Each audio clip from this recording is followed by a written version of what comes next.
screen, former Vice President Mike Pence is calling on every GOP presidential candidate to endorse a 15-week abortion ban.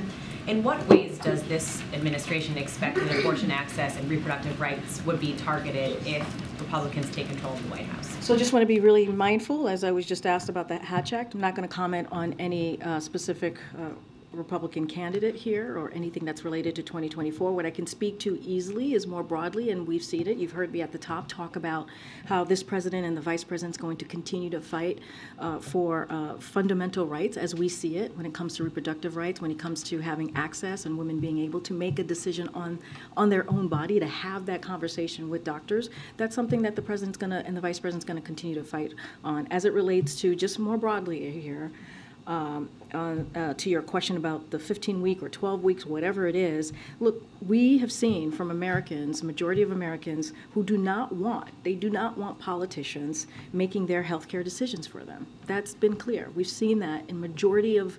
Americans, of every ideology, right? If you think about that. And so what we are going to continue to do, what we are committed to those Americans, a majority of Americans, all Americans across the country, is that we're going to continue to fight, and the president has been very clear, to restore the protections of Roe. And we believe that needs to happen through national legislation. How worried is the White House that Republicans in Congress or state legislatures will target contraception next? Look, I mean, it is a concern, right? In this state house, just this session alone, right, in 2023, we have seen more than 300 bills attacking reproductive rights, reproductive health care, right, including contraception, either eliminating it or limiting it. And that's a problem. And that's why we've continued to speak to this. We think about the executive order, the third one that this president signed today, to find ways for agencies to find ways to really protect contraception for women. And so the president's going to take action. You're going to hear from both the president and the vice president later today. The vice president's going to be in North Carolina tomorrow. You saw the first lady having really impactful, powerful conversations with women and what they've had to deal with. We have seen stories that many of you have written about when you take away that access, that type of healthcare access for women. It's hurt women. It's put their lives at risk.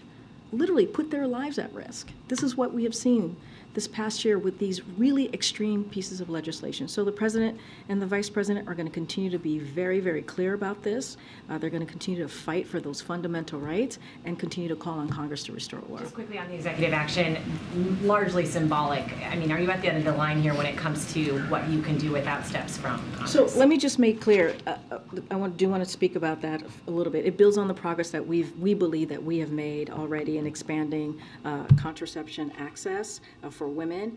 If you think about the Affordable Care Act, it helped millions of women save billions of dollars on birth control that they need and want. And so we understand that there are gaps still as it relates to that. And so that's what this executive order does today. It does a couple of things. It safeguards access.